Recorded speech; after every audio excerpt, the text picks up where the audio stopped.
Hello and welcome to episode 20 of Attention Engineer.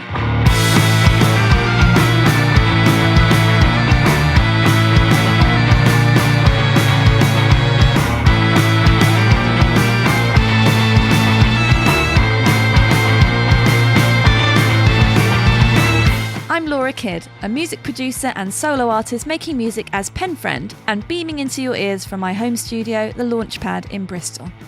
You can find me around the internet at Penfriend Rocks.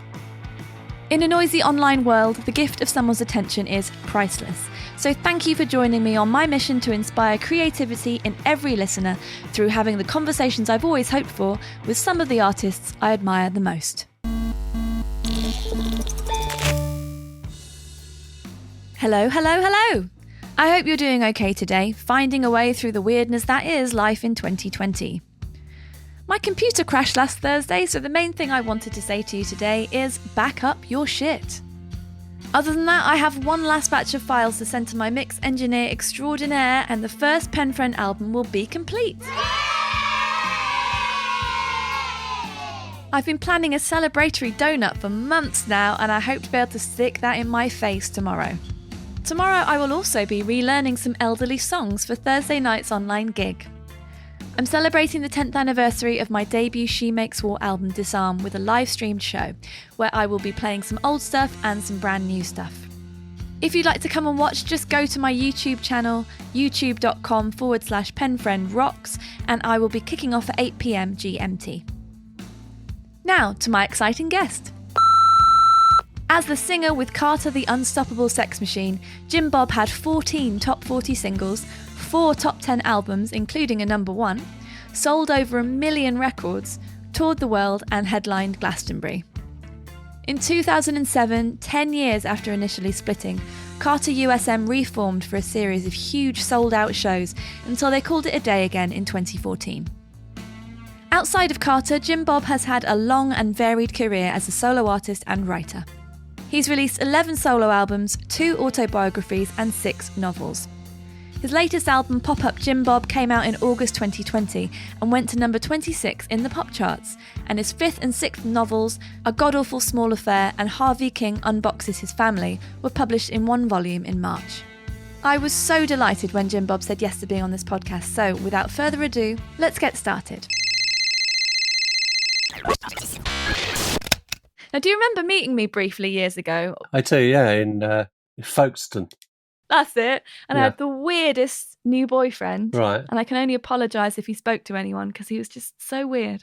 I don't remember. I'm so glad you don't remember him. That's good. I do this thing where I just assume that people I've met for 5 minutes don't remember. And then at the end of things, they're like, I do know who you are. And Right. I'm like, oh, okay, that could have been maybe a bit less awkward. Yeah. Then. Good. That happens with, I don't remember, members of the audience, you know. Oh, yeah, that's awkward, isn't it? Because there's more of them, isn't there? So, you know, Yeah. people will say, I met you in 1993. Oh, God. I had a yellow shirt on. And you have to sort of think, do I pretend? Or yeah. Do you? Do you pretend? It depends, yeah, it depends. Not always. No, I think it depends. I sort of try and gauge if they have a sense of humour. The thing that confuses me is if they're in different places from where I have met them, because then I don't stand a chance. Okay. They've travelled. Yeah. And you must have people who travel around to see you in different... If you do a tour, you'll have people coming to several gigs. Yeah, yeah. Which I didn't know that was a thing until I started playing with bands like the Levellers and New Model Army, and they have people who travel to see all of their shows. Yeah. Which is really cool. I didn't know that was a thing. And then people start popping up in different places, and then I'm just like, well, I don't know. You need to be in the town that I met you in if I've got any chance of knowing. But yeah, it's awkward. Poor us with all these amazing fans. It's terrible, isn't it? It's a real It's really shit. burden. I know. Well, look, before we get started on our conversation, would you mind introducing yourself for anyone out there who's unaware of your work and your person? Of course.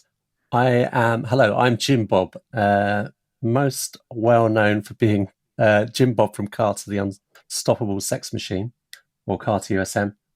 What am I? I never really know what I am because I'm a dabbler. I'm a singer, musician in inverted commas, an author in equal inverted commas, and raconteur. Oh, I like that word. That's a great one. A dabbler and raconteur. Yeah. I don't even know what a raconteur is, to be honest with you. Just sounds good, doesn't it? There's a new Twitter bio for you there anyway, isn't there? Yes, I think I might actually say that. I think that's why it was in my mind. I think you did say that at one time. Well, massive congratulations on your new record. It went to number 26 in the real life pop charts. It did, yeah. I'm not looking where it is this week or the week. First week's the only one that counts, isn't yeah, it? absolutely, yeah. How does it feel? It was great on the because we sort of quite early on we knew that it would, it could go in the top 40. It was possible, and then it depends on who else puts out records, and then HMV HMV released, I think, 40 albums on one day, like classic albums. So we had to sort of compete with that suddenly. Oh no! That's why there's so much Fleetwood Mac and Queen and everything in the charts. Oh. So we kind of knew, but it was like watching it, and then we thought we had the midweek was quite high, but we knew that it was going to drop quite a bit. And then this is quite boring, isn't it? But we knew it would drop quite a bit. But I think we started to kid ourselves that it could just be like number 38 or something. Yeah. So when it was 26, that was a genuine surprise. So yeah, because my manager Mark told me, he rang me up. And I genuinely thought I might cry. I didn't, obviously, because I'm a tough guy. But yeah, I was genuinely surprised that it was that high up. Yeah. Yeah. Does that feel like an achievement of some kind? Yeah, massively. Yeah. Yeah. I mean, it's not. Obviously, the charts are stupid, but that's why I'm asking, because it's not an achievement. What it means is that your audience showed up for you and bought your album, that is an achievement. But the actual number and things. If I'm honest, I love prizes, and I've never really had many prizes. So I had one related to a book. Mm-hmm. And I was so like sort of ridiculously over the moon about it, as though it was the most important thing. So I would say it's not important, but yeah, I think also because it was a very sort of, it's a cliche, but it was it was an audience thing. Yeah, because I would say the music industry, with the exception of a couple of people and the record label itself, just didn't get behind it at all. So but the I don't want to say fans, but there's no other word, is there? The humans, the Jim Bob fans were like, they wanted it to do well, so they kind of joined in, So so it means more than if we'd done a big sponsorship campaign on social media and had 6 music album of the week and all that kind of stuff. None of that happened. So in a way, it's it's real. Well, that's it. Yeah, I think that's the thing that's really impressive. I had an album. This is the only one I've actually, because I didn't know you had to register them to be counted for the charts. I just thought it kind of happened, right? Which is just silly, isn't it? So I put four albums out, and only the 4th one was properly signed up for it. I got to 47 in the midweeks, and my husband and I saw that and just kind of went into sort of hysterical laughter, because on the one hand, I'd love to say those things are meaningless because nothing happened, because that happened to me. There was no result, like where all these people are calling me trying to help me out with my career or anything, and nothing happened. But it was just that thing of like, I know I've grown up with the charts and the pop charts and listening to them and finding music from them until I knew there was music outside of them, which took a while. And then, just like the fact that that's a triumph for people who like the thing that you do, showing up for you. That's amazing. And also, like, later on in life, it's sort of they're like recognizable milestones. Yeah. So So I'm not just saying this so that I could say because I had a number one album years ago, but I will always remember that. And I remember when, other albums went to number 8, sort of remember those things. Whereas of course, the later stuff that didn't get in the charts, I've got no sort of barometer of how well they did or if anybody bought them. So it's good to know that, that you can look back in 10 years' time and say, oh, yeah, that was number 26 in the charts. That must have done quite well. Yeah, that's lovely. I think, yeah, because this is such a nebulous kind of career, making things and sharing them with people. So to have some numbers on it is quite useful, like meaningful numbers, because like numbers of likes and stuff is a very weird sort of avenue to go down and a weird thing to focus on. But yeah, number 26 in the album charts, the real ones, it's good. Yeah, and it's sales. It's, you know, it's mostly sales. Yeah. So it's not like, I don't want to belittle the careers of YouTubers, but, you know, having like 2 million views or 2 million, what do they call it? I don't know, 2 million hits. I don't know what they call it nowadays. It's less meaningful, isn't it, than 4,000 people buying a record or however many it was, you know? Yeah. And they've chosen to, because there are ways they can listen to it for nothing, but they chose to go get it. Yeah, I mean, instead. yeah, we did quite, and there was quite a surprising amount of streaming as well for me, because I hadn't had hardly any at all in the past. So that was, I suppose that's good. The perfect mix of people buying and freeloading. Yes, perfect balance. Yeah, what you want is you want people to buy the record and put it in a frame on the wall. Yeah. And then listen to it 24 hours a day on Spotify. I think that's the dream, isn't it? So anyone listening, if you've been wondering how you can help us the most, that's how. Yeah. And if you play it 600 times, it's a sale, isn't it? Something like that. What I love as well is that not only is this album really successful, but it's really brilliant. It's really funny and it's melodic and it's moving and it's real. So you've always been a great lyricist, and I just love that is so at the forefront of this new record as well. But also the arrangements are really gorgeous. There's all this beautiful orchestral stuff going on. So there's so much in there, and I just want to listen to it again and again. Maybe 600 times, is it, or 6,000? But I'm going to listen to it lots and lots, because I think it's one of those records where there's more to get from it each time. But I was just really interested to know what the impetus was for making another solo record, and how did it come together? Because you obviously do have your writing as well to balance in your life. Yeah, it was a series of things that happened around the same time. So I've been writing. I'd finished 2 novels that I then put out as one book at the beginning of this year. But I'd finished those a while ago. And I was doing quite a lot of, suddenly doing a lot of acoustic gigs just on my own, mostly playing Carter songs, but also playing solo songs as well. And I did Shepherd's Bush Empire. I did on my own, and because we thought I'd never done anything that big on my own. I think the biggest thing before did Bloomsbury Theatre, but years before, like not long after Carter. What happened was, I'll give you the full story. I was watching Bright Eyes with Mark, my manager and good friend, at the London Palladium, and we were sitting there waiting for Bright Eyes to come on. And I said, "Do you think I could sell this out?" And he said, "Yeah." And then about a day or 2 days later, booked Shepherd's Bush Empire, just as a result of sitting there and thinking, "Look, what's the next stupid thing to do?" Because I've always thought you have to aim higher than you should. And then like it sort of surprised everybody that it sold out. So and then I did the gig, and it was great. It was a great gig, and then decided to do it again a year later.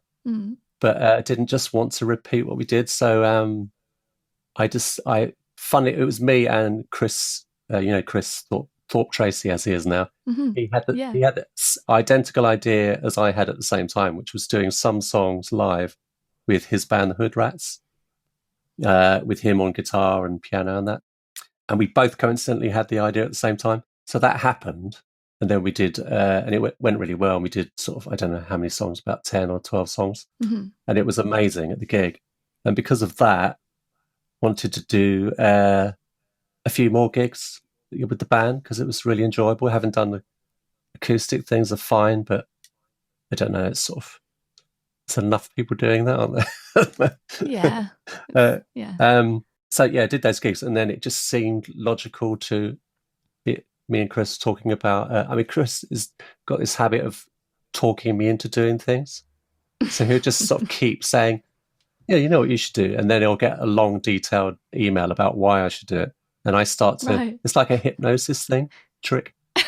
And then Is he your hype man, do you I think? think he is, yeah. Him and Mark, manager, who would do the same thing for different reasons. So he'd be saying like, well, if you did a new album, I think we could get in the charts. So he'd be like straight away thinking that before it even existed. So, but the problem was I couldn't write songs. I'd lost that ability to write songs. I couldn't write lyrics. I think writing music, I've always thought is quite easy. So not easy, but I don't find it that hard. I think I find it quite easy to sort of to get melodies out of the same chords over and over again. It's not. I don't find that make them sound different somehow. But I really struggled with lyrics. So I probably wasn't going to do it. And then I started the Joe's Got Paper Cuts was the first song I had a go at. And it just sounded, it was, the first line was, I've got paper cuts from reading reports about knives. And I just instantly annoyed myself because it sounded like me complaining. Right. So I sort of changed it to a name, which just changed it to Joe.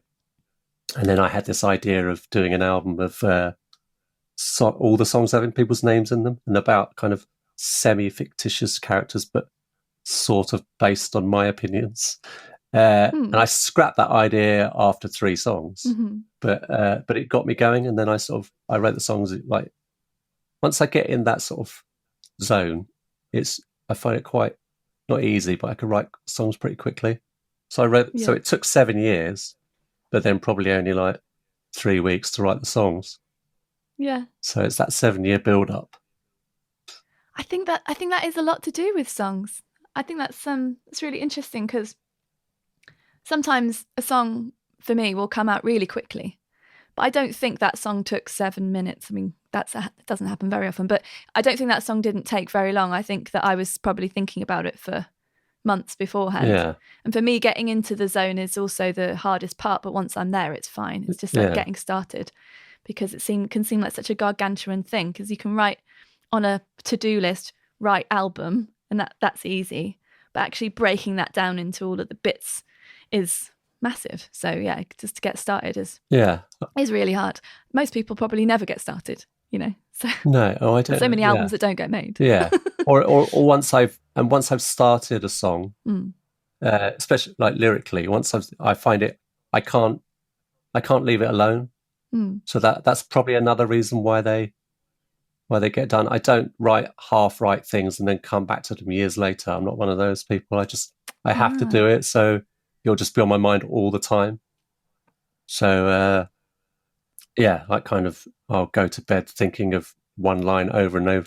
So I'm just trying to get things right. So I spend a lot of time on them, but in a very condensed sort of way. And so do you work on one at a time till they're finished when you're writing an album? No, there were a few going around. I think maybe 2 or 3 or something going on at one time. But it's, I don't know, because I mean, luckily it's turned out to be good because I've written songs in the past where because I had to write a song, or I felt like I had to make an album or something. And there are certain songs I've written in the past that I really don't like because they feel forced, and I don't think they're not very good. Do you know what I mean? They're kind of I can't explain what they're about, and I want to know what all my songs are about. Yeah. Is there ever a time when someone comes up and goes, "Oh, Jim, I really love this particular song," and it's one of the songs that you don't like, and you just have to go, "Oh, thanks"? Yeah, that happens a lot. Yeah. Really? Yes. That's interesting. And often it's cover versions that I've done that they think I wrote. Okay. It's a weird sort of praise, isn't it? My favourite song of yours is someone else. Rent. And you're, all right, thanks. Nice, very nice. It's really great to hear Jen from Hurtling singing on Truth. I know she plays in the Hood Rats for Chris and with Chris. Yeah, that was really lovely. to hear her popping up, because I've always thought, her music's wonderful, really, really good. The amount of time she took because she did that. She seemed to constantly have a cold, and doesn't. I hope she doesn't mind me saying this. She she doesn't exude confidence. She seems to be. I mean, I'm a bit like that, but she seems to be. She seems to just not think she's very good at anything, which is obviously not true. No. So, because I mean, every sort of mention that every time she mentions the album on Twitter or something, it'll always be, I did a few things on this, or I played a little bit on this. But it's so much, that's so far from the truth. Yeah. So with Truth, I kind of thought, wouldn't it be good to have Jen sing the chorus instead of me? And then she came in and said, I've got a bit of a sore throat. I don't think I can do this. So I'll just do a rough guide. And she just went and did that. But that's it, basically. That's sort of... She's an incredible musician and writer. I just love it when she pops up. Yeah. And the guitar is incredible. Yeah. Oh, yeah, definitely. Well, that Hurtling album's great. And to watch her actually record, because it's unusual. You just have to let her go and sort of... I don't know if you've ever seen her. No, I haven't. The process where she's... Because I was sort of saying a lot of things like, can you... Joe's got paper cuts. I wanted something like what Robert Fripp did on Heroes. Mm-hmm. So I just, so there was a lot of that, and or at the end of like Kid Strike, I said, could you just play the sound of like a school shooting? Wow. So then she'd sit there and play a sort of guitar, and I thought, I'd be thinking, this is not working. But then suddenly she'd do something, and it would be, amazing. Yeah, it's great to have people like that around, isn't it? Yeah, and John Clayton, who do you know John Clayton? Yeah, I've met John. So it was recorded at his studio in Bristol, and he engineered it, and I don't think it actually says on the sleeve that he kind of co-produced it with me, so it became sort of, especially quite early on into the recording, it became clear that it was quite a collaborative thing between me and John, more so than that hasn't happened in the past. Before, it would have been either just me or maybe me and Chris to a certain extent. But so John was doing, and I left him he mixed it on his own and would send me things, and so it meant that things would happen that I wasn't expecting. Because the way I do things is I make fairly detailed demos, and then go in and try and recreate them with people who can play them better. So some things get kept, but it's very hard for me to lose, because I said to John at the time what I wanted to do was a band would just play everything. I'd come in and do the vocals, and that would be it. But realistically... That's a nice dream. Yeah, but realistically, it's never going to work, because I'll always be, I preferred that guitar the way I did it, or that sort of thing. Right. But so John was... I mean, everyone was great on it, but John Clayton was really, really crucial to the whole thing.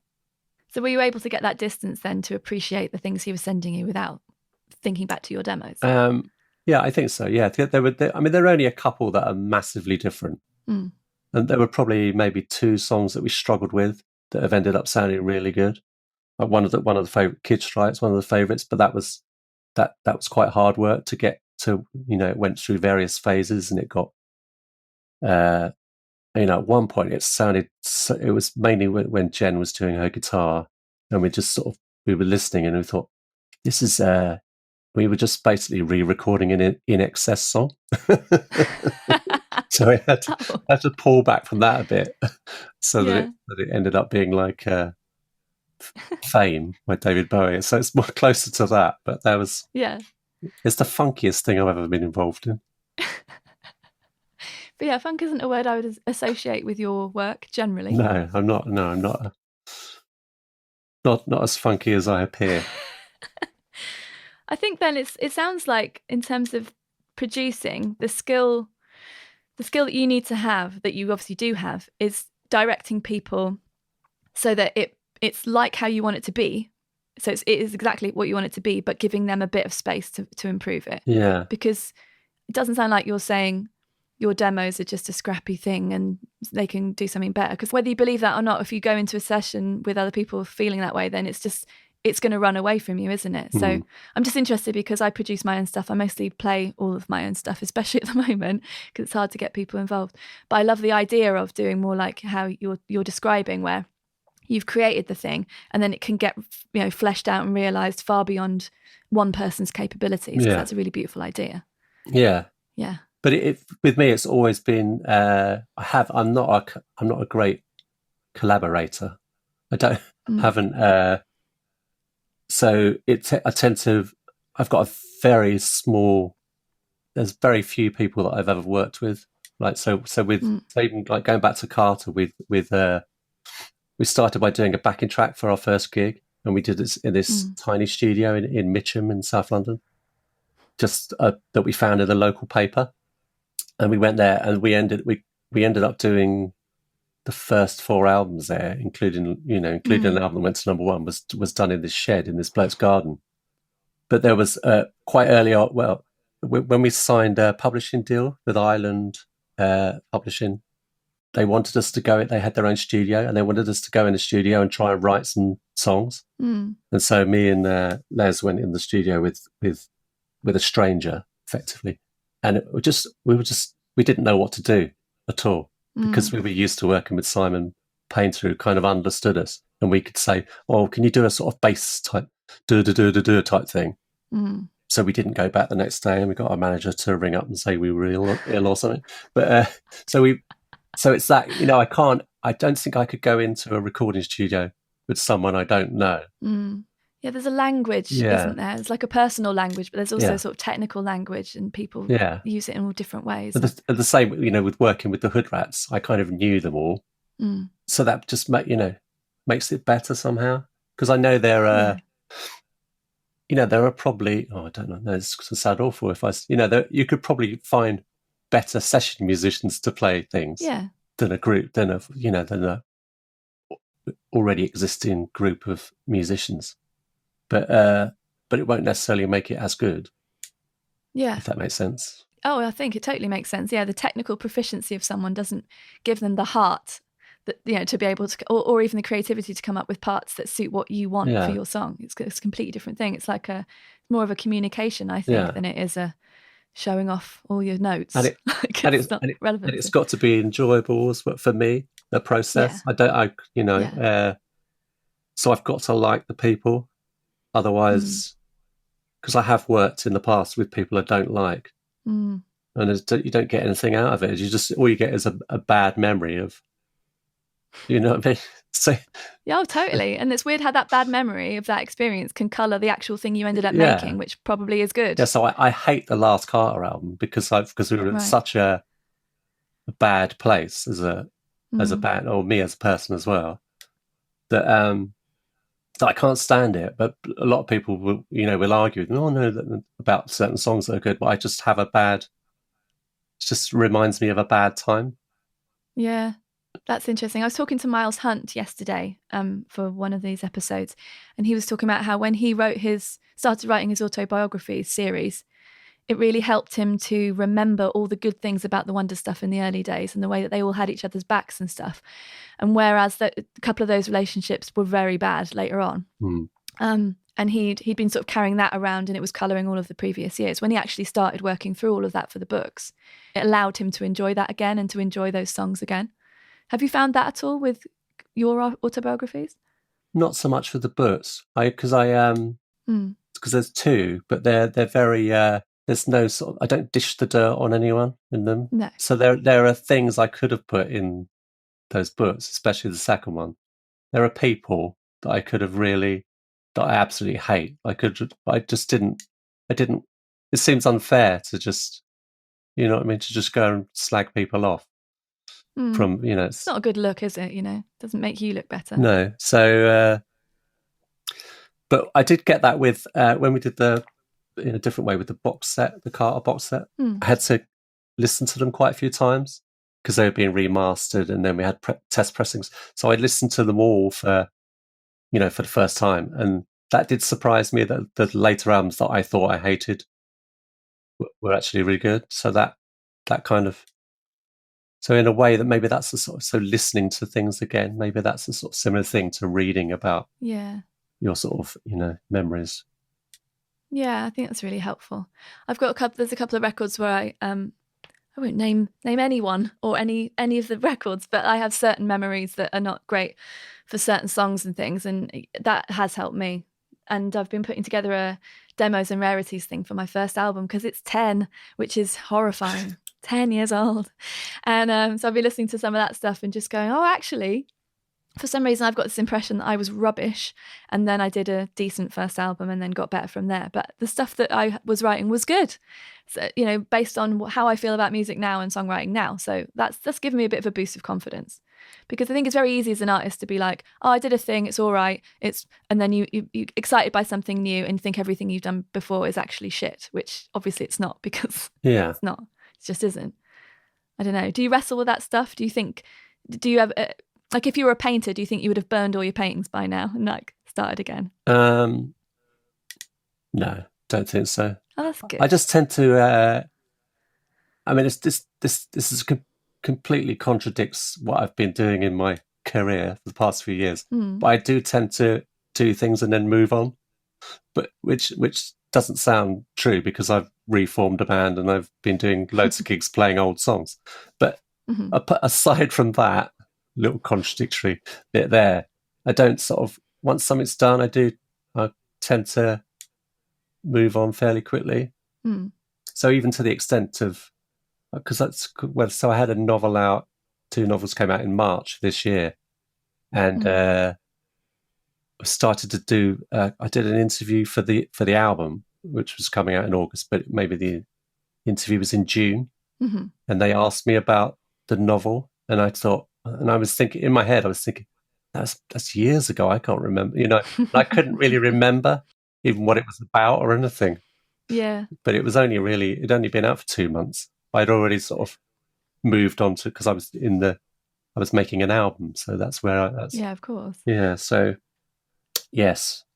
So I don't know how these people who release an album and then sort of promote it for 3 years or something. Oh yeah. Must just be, I don't know. I couldn't cope with that.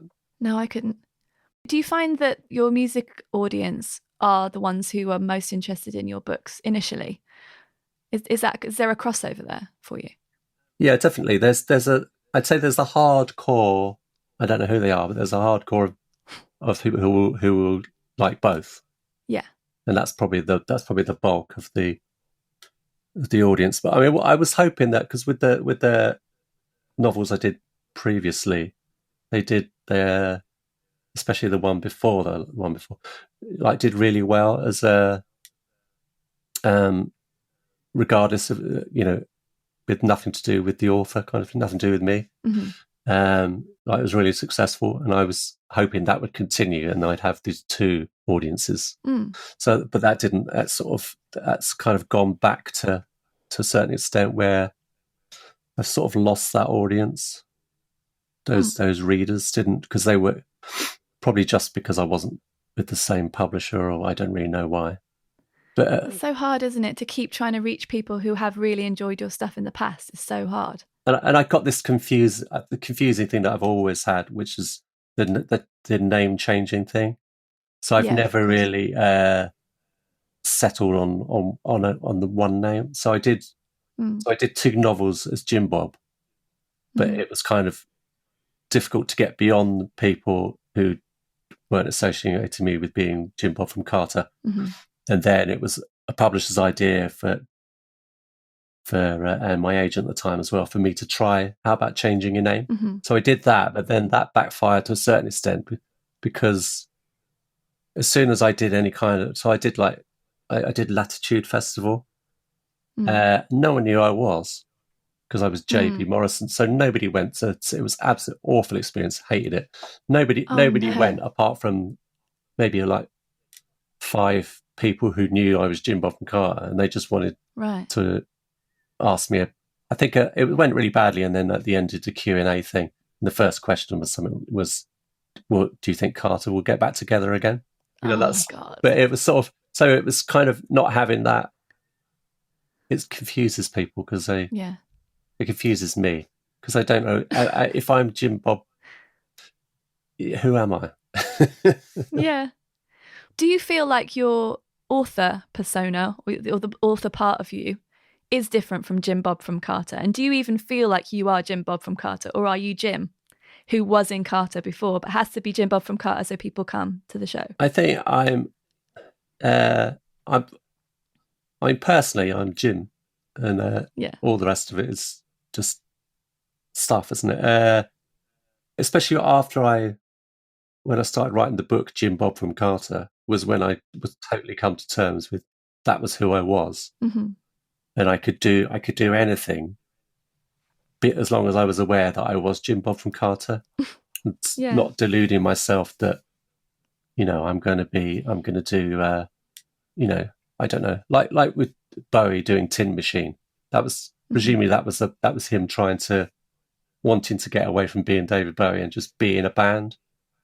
But people didn't accept that, did they? Because people would think, no, you're David Bowie, so we're going to do our best to destroy this by telling everyone we don't like it.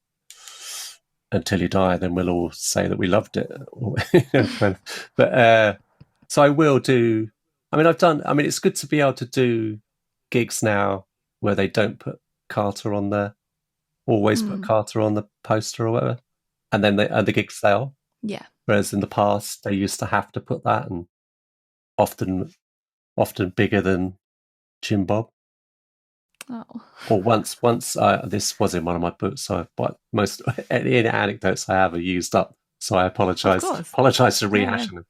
When I was after Carter was in a band called Jim Super Stereo World. We weren't that successful as a live band, or as a recording band either. But we did it. We played York Fibbers, and we turned up, and there was the only advertising was there was a blackboard outside, and on it said Carter the Unstoppable Sex Machine. Oh no! But no one went because everyone knew it wasn't. But yeah, they didn't even bother with the name of the band. Oh my! So how did that feel? Yeah, I think it was pretty irritating at the time. But these things do matter. Words matter. It's difficult to complain when there are only like 6 people in the audience. You can't say, well, yeah, I guess. Don't you know who I am? Well, we've all been there. I mean, socially distanced gigs are just going to look like, unsuccessful gigs from the past. Oh, yeah. I've played loads of those. I've done one supported by Ed Sheeran. Oh, wow. 14 people. Well, that's a great example, isn't it, of the support band not actually being able to bring anyone to boost sales in the local area, which is this fallacy thing. Yeah, absolutely. Oh, yeah, that's nonsense. What did you think of his music? Did you like it?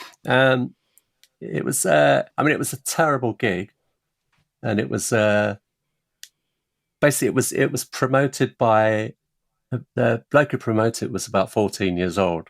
I mean, I'm not exaggerating. And he also played, which is cheating, isn't it? When the promoter plays. So he played. I was just doing acoustic stuff, and promoter played acoustic thing. And then this other bloke, who I didn't know who he was at the time. And he did all that kind of, he had loop pedals.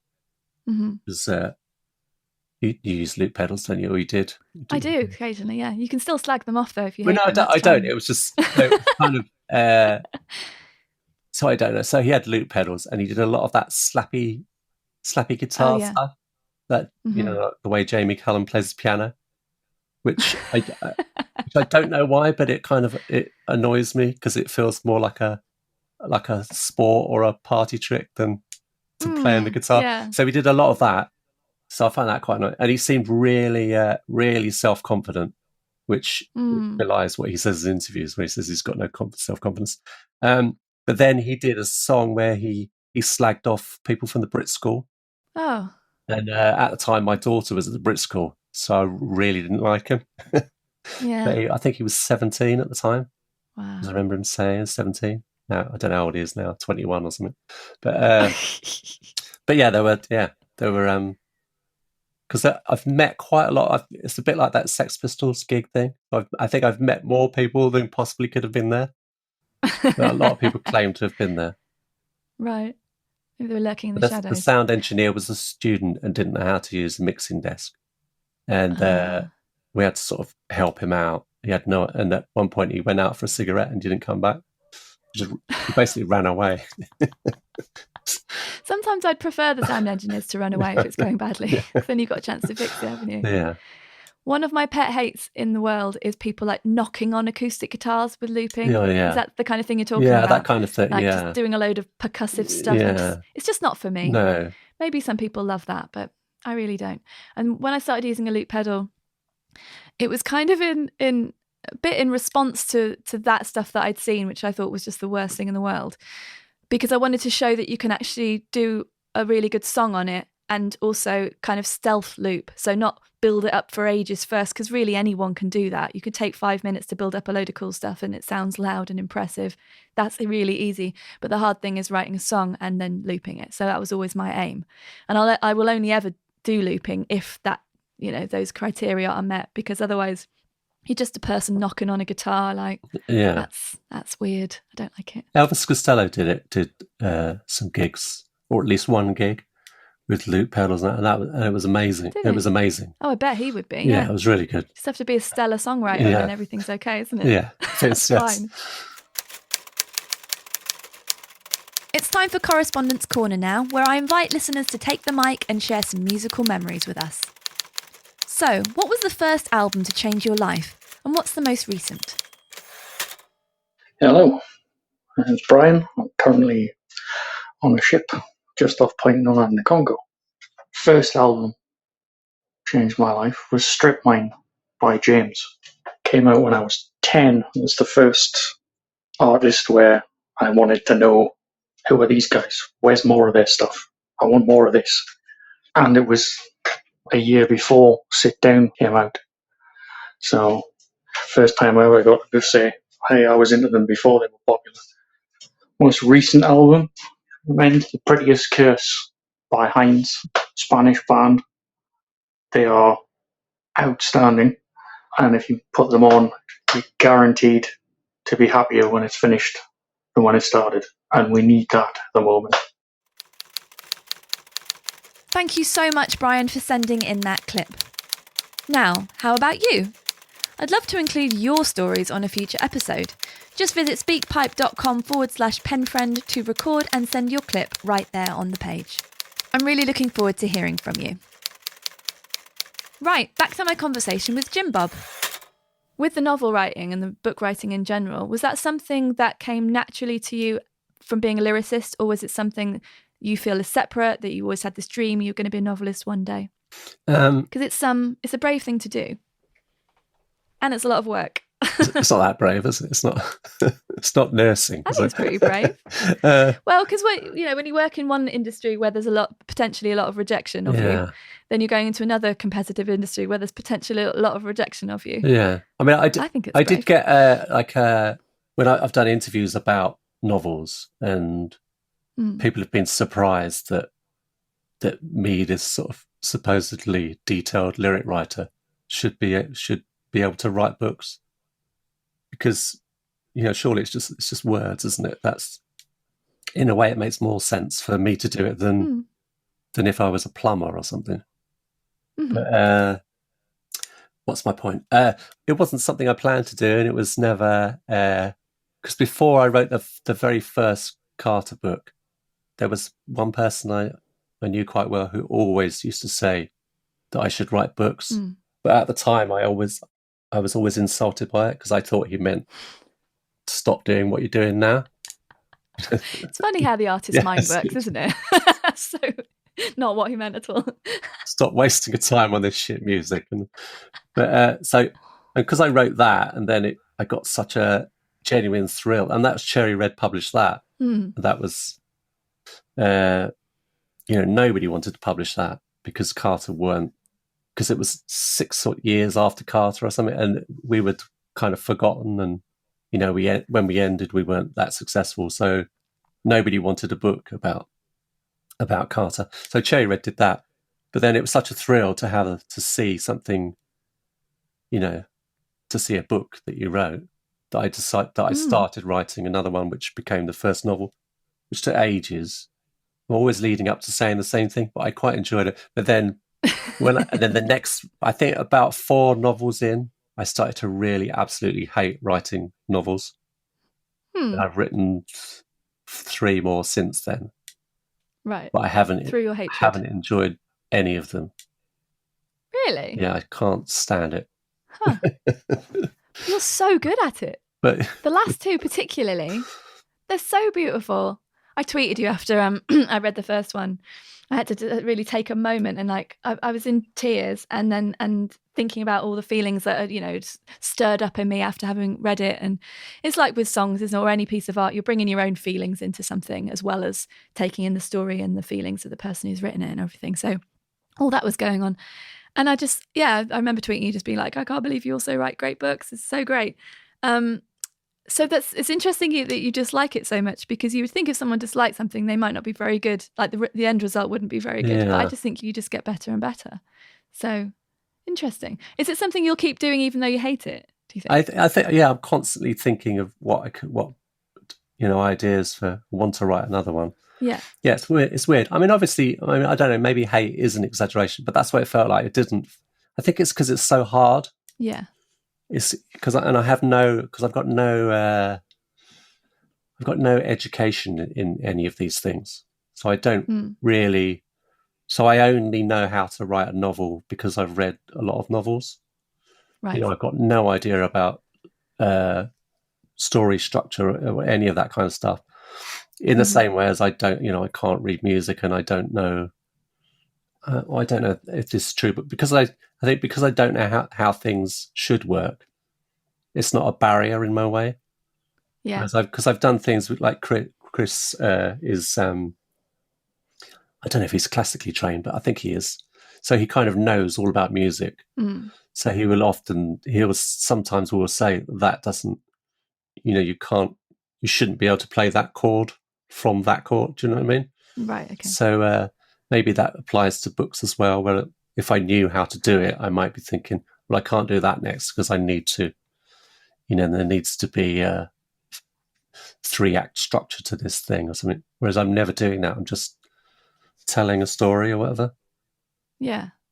Well, that's the most important part, isn't it? It'd be interesting to know if I could do it, because I had an agent for a while, and I haven't now. And she was, really helpful in the editing of those last 4 books. So if I wrote another one, I don't know how that would go in terms of quality control. Yeah.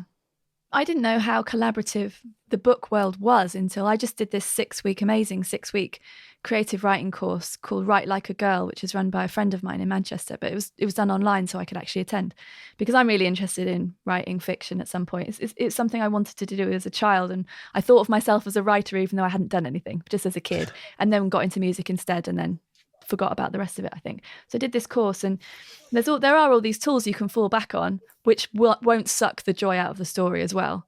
But I didn't know about that. And then I didn't know that, you write your book and then someone helps you edit it, but it's not like writing a song and someone cuts it up and makes you hate it. It's something completely different which can add to it, which is a really lovely idea, because I think that, like, writing a novel seems to me like a very long distance race. Yeah. And obviously incredibly and completely self-motivated race, unless you've been given a giant advance, which puts the pressure on for you to finish this thing, because you don't have to finish it unless you finish it, do you? So to keep going through that, I can imagine, is that what you mean about the bit that you hate, or the bit that's hard? Because that's a long slog, really, isn't it? Yeah. And also the fact that you can't, because I've done, because of all the music I've done, if you write a song, you kind of instantly know, we know fairly early on whether it's any good. Yeah. And you don't even need to play it to anyone, but you can always play it to someone, and if you really want, and then they can tell you what to think. But you generally know.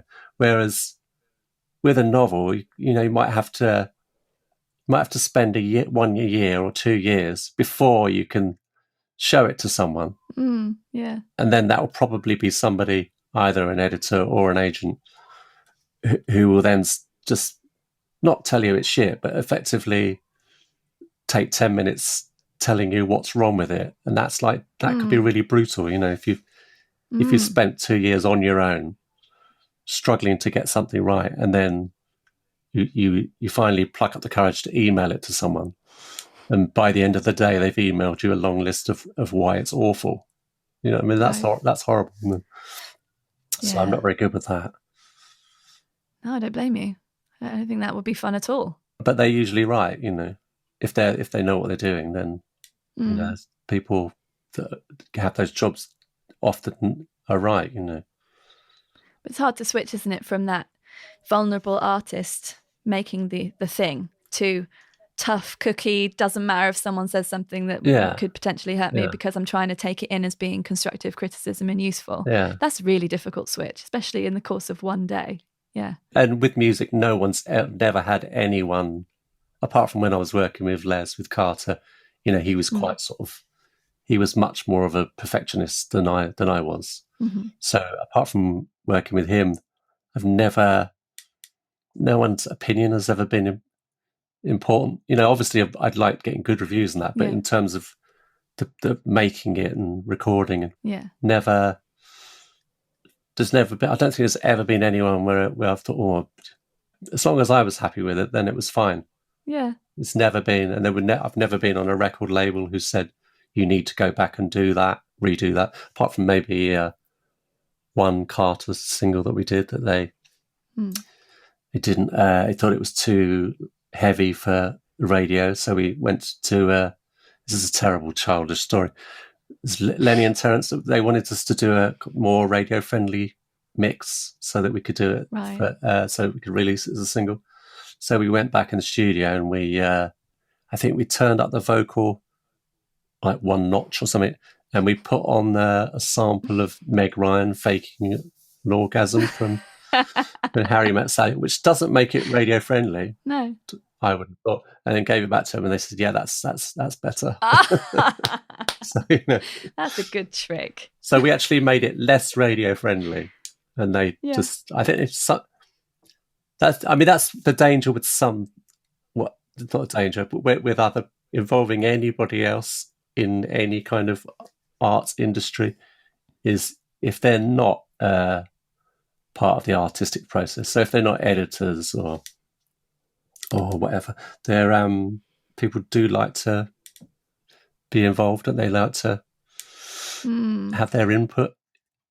I think sometimes I used to do a lot of session work playing bass for acts, and I saw this a lot where you'd have 4 or 5 people from the label come down to watch us performing ready for whatever we were doing, and it just felt like every single person felt like they had to justify their job by just saying something, and it's just, they would be like, it wouldn't necessarily make sense for the act or anything. And it's not really about not taking people's opinions for the sake of it, but it was just kind of like, you're just saying something because then you keep your job today or something, we feel useful. And so that's the thing, I suppose it's like the motivation of the person's opinion is important, isn't it? So with one novel I did, there was a sort of debate about what the cover would be. There was like a lot of debate about the colours, because it was either Sainsbury's or Tesco's to make them stock it. Okay. So they were actually talking to someone, it was like from Sainsbury's or Tesco's, and that had a kind of effect on the colour of the cover.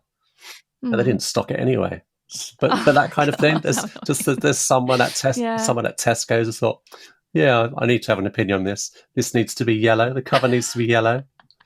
So when you get that kind of, I've been seeing a lot of orange recently, a lot of orange book covers, and I wonder if that's the Tesco person. Don't know. I'm not sure. That's Sainsbury's orange, isn't it? It is, yeah. Oh, yeah. So if there's a lot of blue books, we know where they're going. Yeah. And the orange ones are going somewhere else. Yeah. But it's probably meaningless. They probably just, is that thing of people needing to be involved.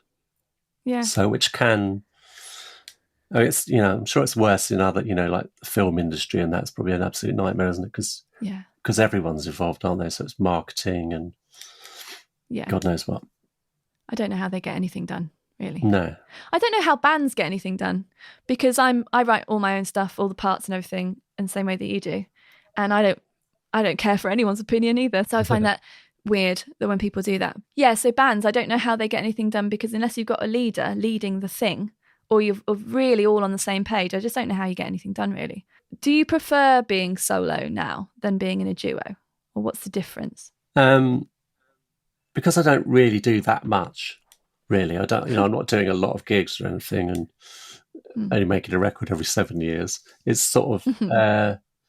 I mean, the thing is, as a sort of solo, like when I was doing gigs on my own, I wasn't really on my own. I was with Mark, was always there, and Neil was always there. Mr. Spoons was there, driving and roadieing, and so really it was like 3 friends, and Chris went a lot of times, 3 or 4 friends in a car, driving around, doing some gigs. You know, I sort of joked about it before, but you know, there was to a certain extent, the gigs were almost the least important bit. You know, it changed from the old cliche of it's the 24 hours in the day that's the worst bit. But that was actually the fun bit, being in the car with your friends, eating crisps and stuff. So it's never on my own. I've never, I've done a couple of gigs where I've been completely on my own, and I could never do that. So that's the difference with being in a band is more fun because there are more people, but generally at some point, one of those people is going to turn out to be a wanker, aren't they? Or not necessarily, or just they're not going to enjoy something, or something's going to go wrong. The more people involved, the more doomed to failure it eventually is, I would have thought. I think you're right. I really love the story about how you used to have a different costume that you would wear when you were putting your stuff on stage. Was that in Jim Stereo? Yes. Well, did you put high vis on or something and have a different character? We did. It was because we weren't that successful, but we wanted to act like we were. Didn't like the idea of the fact that we didn't have any roadies or anything. So we had to set up our own gear and whatever audience we're in, because there was some audience. So we did that we wanted to make an entrance. So we set up the thing with I think like brown dust coats on and hats and moustaches or that sort of thing, so that people wouldn't necessarily know it was us, even though it obviously was us. Yeah. Because I don't like that, because I've had that difficult thing of being quite a kind of relatable person. Me and the audience, there's not a great barrier, but at the same time, I would rather turn up, not be seen until I come on stage. Yeah. And then see, I understand. Yeah, and maybe see everyone afterwards. If I go and see somebody, trying to think who I would go and see, I don't know. If I go and see Nick Cave, I want to be excited when Nick Cave enters the stage. Yeah. That's an exciting moment, isn't it? But if he's been... You don't want to see him sound checking. No, and if he's been hanging around in the bar with you before, then it's always on now. Always wearing the same clothes. Oh, that's just... Yeah. So, it's too normal, isn't it? Yeah, so at least you just saw them and then... Change your clothes at least. Yeah. I learned from that because I've always set up my own stuff and taken my own stuff down. I've never had crew. So it just made me think, there could be something where there's more of an entrance, and also a silly aspect to the fact that, I'm having to do this, but I'm now someone else. Yeah. That sort of splitting of the persona thing is kind of interesting. It's difficult though, isn't it? If you want to, because I always try and not come on stage in the same clothes I was wearing before, even if I haven't changed into something particularly show busy. And that's difficult when you're, when you're playing shitholes and there's no dressing room, and you've got to at some point change into a suit. So so that's the sort of the struggle is real. Yeah, it's difficult trying to be Elton John when you're playing at the Dog and Trumpet in Bolton or somewhere. I've made a place up. I'm not having to go at Bolton. Yes. No. Robin Ince has a stage cardigan. So nothing changes in his outfit apart from he'll put his stage cardigan on, and before it was his other cardigan. Right. And for him, I think that's very much I'm on stage now. Yeah. And it's relatively easy to change that. So I think that's quite an interesting approach. Yeah, that makes sense. Yeah. So talking about your audience, and you saying that there's not much of a barrier between you and them, how do you feel your relationships changed with them over the years? There were 2 audiences, I'd say. So there was the audience right at the beginning when we were sort of struggling, and we kind of built up quite a strong live following. And then when we were in the pop charts, there were a lot of new people who were a lot younger. So the first people were kind of people who liked the Clash and stuff like that. And then there were like 14-year-old kids coming to the gigs. So it kind of ended up, I feel like I've ended up with people from both of those sets. So there are a lot of old men, no hair, who, but also a lot of other people who are only just 40 because they were 14 before. But that's a good mix, isn't it? You need a broad age range because you need to have a younger audience to stay with you as you grow older. Yeah, and then you do get that. Some people's kids have grown up with music, and so you do meet. Sometimes meet people who are 18 or whatever. But I think the audience that I've been left with are the Jim Bob audience are probably the majority of them are Carter fans, but they're the ones who kind of stuck with it rather than the ones who were the biggest fans in the world, but only know Show Fat Man kind of thing. Yeah. So when I did, because I did a tour with the One Stuff at the end of last year, and it was brilliant, and I went down incredibly well. I'm not just saying that, but it was... No, it totally fits, though. That audience totally fits you. And they were quite big gigs, but there were so many people there, just people that I spoke to and people who were talking on social media who were saying, oh, you should do more solo gigs. With, they were just completely unaware that anything had happened between like 1994 and 2019. Did anyone go, where have you been? Yeah, pretty much that kind of. So so those people aren't there, which is kind of weird, isn't it? Because you get that with the example I give in my last book, which was the Mick Jagger thing, because I watched a documentary about Mick Jagger making his solo album, and it was a big deal that he was making an album, but he did the album, and then it wasn't, by anyone's terms, it wasn't successful at all. And then, like, pretty much immediately after, Rolling Stones went on tour and were playing to like 9 million people a night or whatever. But so it was that thing where Mick Jagger could. I'm making up all these facts, by the way. So yeah. I thought your numbers might be off, but I wasn't going to say anything. But it would be that kind of thing where the Rolling Stones could play. Yeah. A stadium with 180,000 people there. And then next week, Mick Jagger could be doing his solo album in a pub, which you think more people would want to go and no one would go. Yeah. Do you know what I mean? So... Yeah. Emma Pollock talked about that being like breaking a spell. When the Delgados broke up and she did start doing solo albums, even though she was one of the principal songwriters and one of the principal lead singers, people weren't automatically coming to those shows, and she was really worried about that, and it was hard. Yeah, because she said it's like breaking a spell of a band. A band is a band, and it's all the things that are tied up with supporting that band, and then someone's left it to do something that might be a bit different, but it might not even be different, and it's it's just one of those weird things.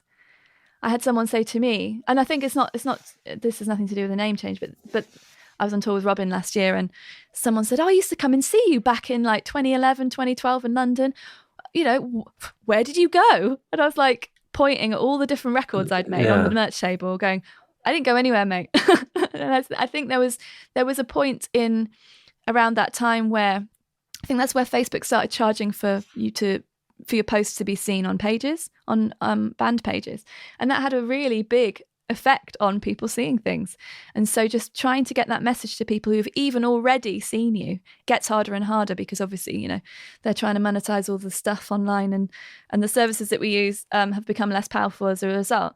So that I find that frustrating too. But of course, you can't be present in someone's mind at all times. They have other things to do in their day. Yeah, and also I totally understand the way some people feel about things because best example I've got is I love the Jam. I absolutely love the Jam. Like, I still play I've been playing their records since I was 17, and I still play their records all the time. And they're like my, some of my favourite albums of all time.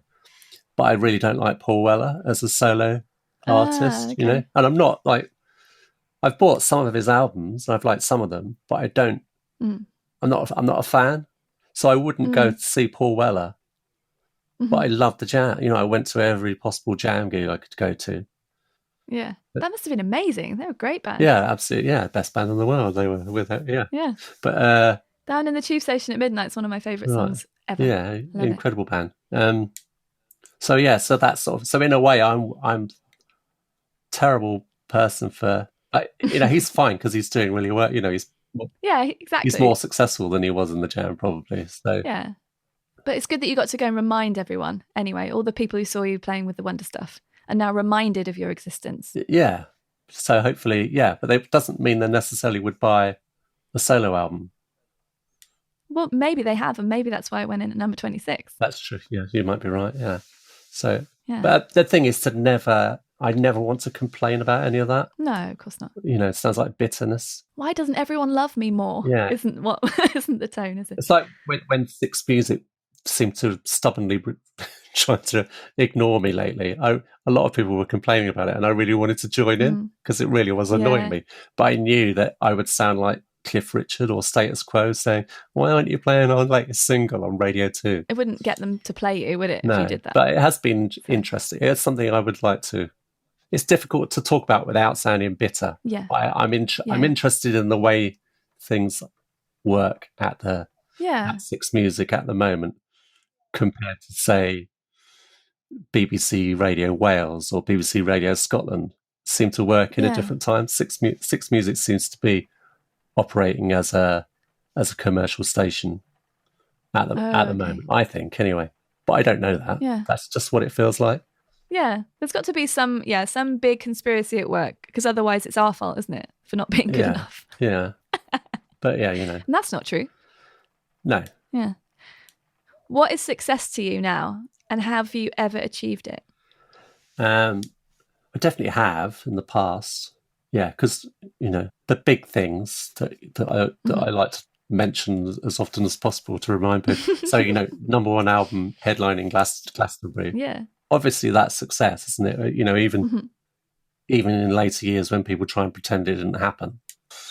Yeah. That happened. So that was success. So it's almost impossible to get back to that sort of success. So that's one reason why I'll probably never be totally happy with what happens, because I'd have to have another number one album. And in books, I want the perfect storm of selling lots of stuff, but at the same time people saying, "Oh, he's the greatest lyricist in the world." "Oh, this is the best book I've ever read. Here's the Booker Prize." But I want all of that. I don't I have said this in the past. If this record makes one person happy, then it will have been a complete waste of time and money. That's just nonsense, isn't it? That's an incredibly expensive ego exercise, isn't it, to please one person? I mean, the danger is getting a number 26 album. Is then if you make another album and it doesn't go higher than number 26, then it's a failure. So got that to look forward to. But it's not, don't you? No, it's a failure. So what is it that keeps you sharing your words with the world? Because we've had a lot of your words and thoughts, and I'd love to keep hearing more and more. But I'm interested in the motivation beyond the trying to smash your previous accolades part of it. With this album, it was a build up quite a while of wanting to say things to a certain extent. There were a lot of things I wanted to say on Twitter, for example, that I couldn't say because I would have been cancelled, because they would have been too nuanced, or people would have been misunderstood. So I suppose there's an element of that. I don't know. I mean, realistically, I just started writing the songs about things that were on my mind, and I didn't think, "Hey, let's write a song about this or that." They just happen to be. That's what I write songs about, I suppose. Most of the time, I've written songs about the same things, really, and they're still there, aren't they? About why can't people get on? It all comes back to that. It seems so simple to me. Well, I think it makes sense if someone's writing, as you do, very honest lyrics that are real, about real things, then your values in your life as a human person in the world are going to be reflected in that. So to have a central theme completely makes sense. that you're coming back to that at the root of it. So for you to be aware of that's quite interesting and good, I think, because it's gonna make it kind of easier to keep doing it. I mean, it's the first thing I've done for a long time, probably since Carter, where people have been asking me about, specifically about the subjects in a way that that I'm not 100% comfortable with. So, to the point whereas I might be asked, because of the song Kid Strike, I'd be asked more about, about how I feel about Extinction Rebellion and that kind of thing. And, I'm not Billy Bragg. I'm not a spokesperson for anything at all, not even for myself. The songs kind of do that. So that's the danger, I suppose, if you do something that does come out at exactly the right time, that sort of, chimes with the way people are thinking, is that they presume that you've got something more to add to that. Whereas that may just be it. Those songs, that's it. That's me done with that. Yeah, I can't elaborate on. It's obvious, to me. Yeah, I mean, songs could be conversation starters, but also, some songs sort of are about nothing and have about 5 words. Yours are not like that. I think it's perfectly clear what you're saying because you've said it. Yeah. There, but the timing is interesting because 2020 WTF must have been written, because I know how long albums take to record and release. When was that finished, and what was in your mind specifically, if there was something? I think I wrote it last September. Yeah. You just knew what was coming, did you? I knew that. Well, I knew that because I wrote because most of the songs were written right in the middle of Brexit and how that was affecting, Britain in particular, and how what that was doing to people. Whatever side you were on, it was a divisive sort of thing for the psyche of the country. So I can't remember why I came up with the title, but I took a kind of gamble that everything wouldn't be hunky-dory in 2020. Yeah. Little did I know that it would be so much worse. But I just knew that, it wasn't going to be any better in 2020 than it was in 2019. So that was kind of, and also it was at the time it was a sort of, I thought it was quite funny to write a song about next year. Yeah, well, it's worked out perfectly, hasn't it? Yes. For everyone. Yeah. It's funny when you mentioned Brexit, I was like, oh yeah, Brexit, because this year's been so obviously dominated by coronavirus and all that stuff. It's just, of course, I know that Brexit's a thing still, but that's just reminded me that there are other things happening. It's back now anyway, isn't it? It's back. It's back, yeah. Brexit's back. Part 2, yeah. Well, that's really interesting. Thank you for talking about that, even though obviously the songs do sum up the thing. I understand that. How has the internet impacted your career as an artist? And how do you feel at the moment about social media and smartphones? I don't know. I think it's because there's no way of knowing what it would have been like without the internet. So because there were obviously good things. I've met people via Twitter, I suppose, and I know people. There's some people I only know on Twitter. I've never met them in real life, and that's sort of been quite good. Trying to think of it, and there are some, there are good things about, you could make a video and put it online, and that kind of thing is good. The streaming thing, I think, obviously, all musicians talk about that, don't they? That's obviously been a disaster probably for everyone, because nobody cared. I don't think anyone cared before. Nobody said, "Oh, wouldn't it be good if I had all the music in the world on my phone?" I don't think anybody cared. No. But now it seems like, you couldn't take that away from people, because now it just seems mad that anyone should have to buy one record. So I don't know, because I resisted it because Les, Fruitbat Les, was an early, what do they call it? Early adopter. Early adopter. Is it early adopter? Yeah. Is that the... Yeah. Of technology. So he was like on the internet before anybody, it feels like. So I used to... They're on his own. So I kind of used to resist it, and mobile phones is the same thing, really. I didn't have a phone for quite a long time, but now obviously it's like, I spend like 80% of my time online in one way or another.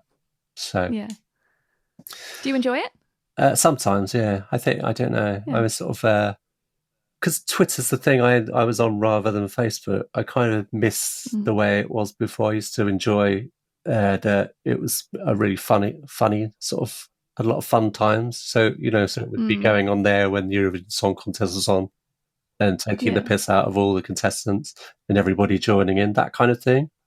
I feel that's gone now. That's what it used to be like. And I like that, and going on there and, putting up a picture of the Tory cabinet and saying, Arcade Fire have let themselves go, that kind of thing. And that everybody would like it. That's all gone now. In fact, you probably couldn't even say that because you do it and somebody would tell you why you're wrong saying that. Yeah. The fun's been sucked out of it to a certain extent. Yeah, I feel the same way about Twitter. I tried to be, what's the word? I tried to be vulnerable on Twitter the other day. And that was a mistake. Yeah.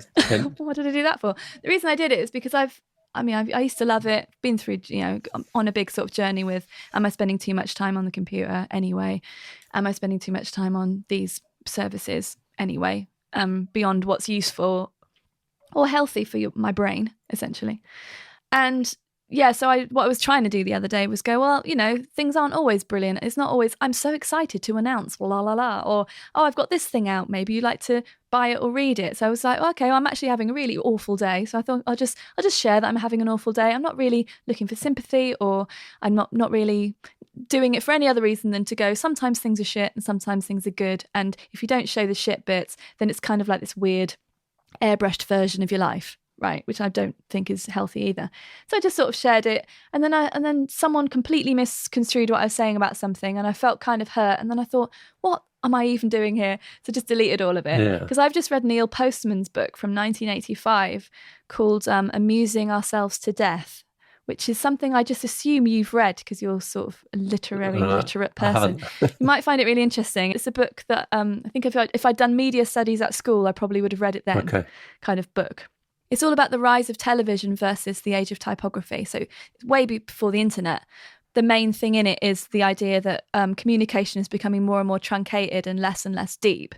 Therefore, of course, like any kind of responses you're going to get to it are going to be less and less deep. People are going to get the wrong end of the stick because you're not really able to say the depth of what you're trying to say because it's in a tweet or it's on a TV show or something, rather than it being a long form piece of a thought. Anyway. So I found it interesting that you're someone who writes and creates long-form, deep pieces of work, novels, autobiographies, albums. And then I was wondering what it feels like to have to go onto a very superficial kind of service like Twitter and try and get people interested in it. Or because you work more with a team, is that someone else's job? And do you just use Twitter personally? It's all me. And lately it's been majority of...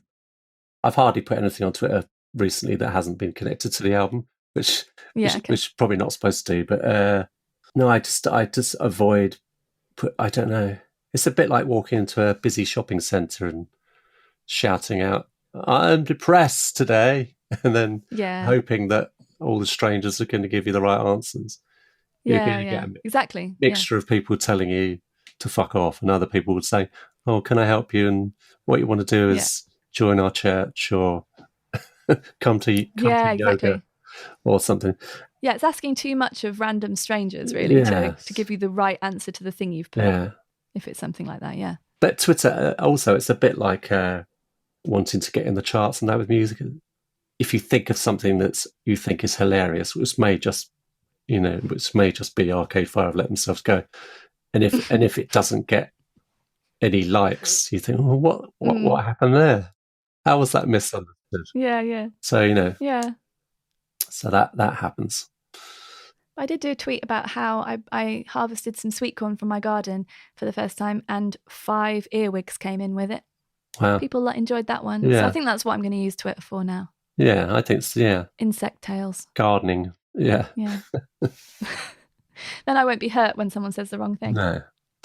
So if anyone's listening who's never checked out your music before or needs a refresher, which 3 pieces of your work, and it can be anything, could be an album or a song or a video or a book, which 3 things would you recommend they get into? Well, obviously Pop-Up Jim Bob, because it's the latest one and it's kind of I'm quite confident about people listening to that, and it's short as well, which is so you don't. It's not much of a commitment.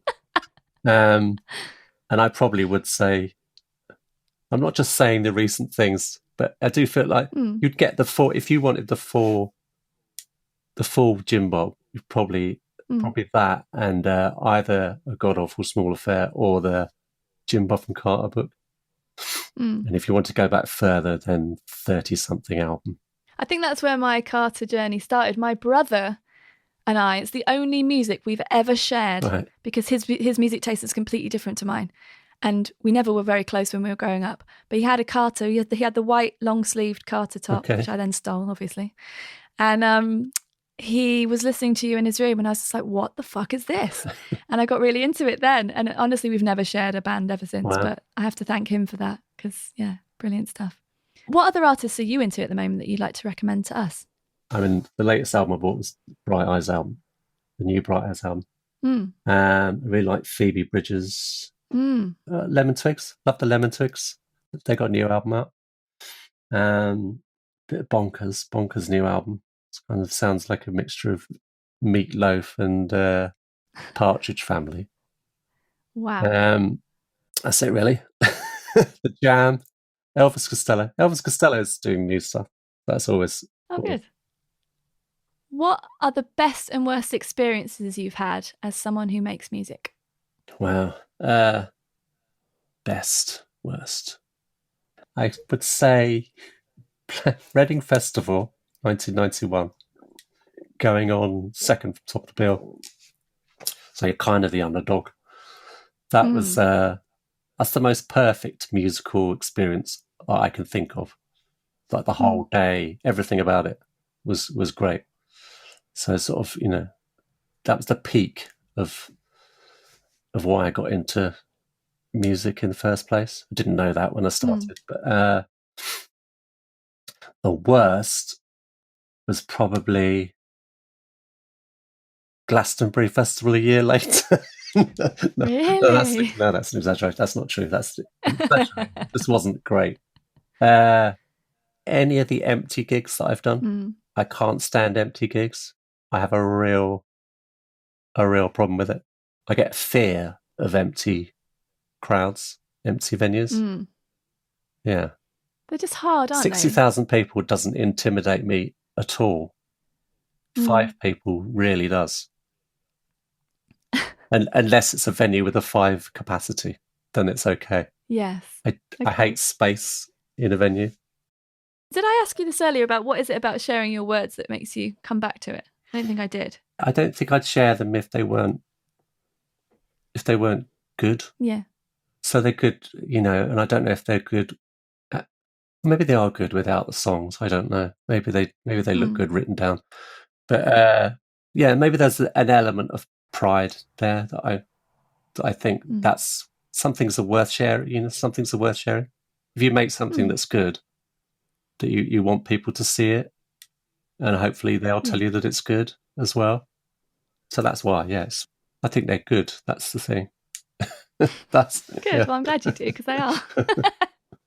And what's your next creative adventure? I don't actually know. I was thinking of, because this album's gone so well, and because hopefully we're going to get to do some gigs as a band at some point, that I might try at least and write some more songs.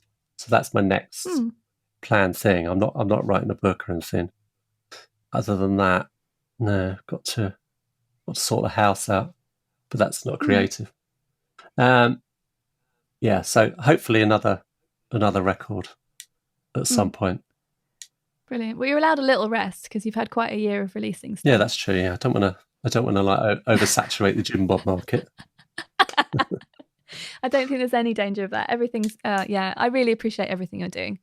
I think your novels are beautiful. People really need to go read them, and the album's really incredible. So well done. Well done, you. Thank you very much. And thank you so much for coming to talk to me. Thank you for having me. Of course. Okay.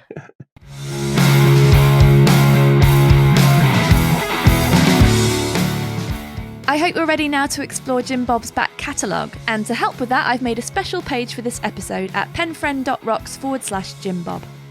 Do come and visit, and you can continue your exploration of Jim Bob's artistic world and pick up 2 free Penfriend songs while you're there. If you enjoyed this episode, please subscribe to the show on your favourite podcasting platform so you don't miss any future episodes.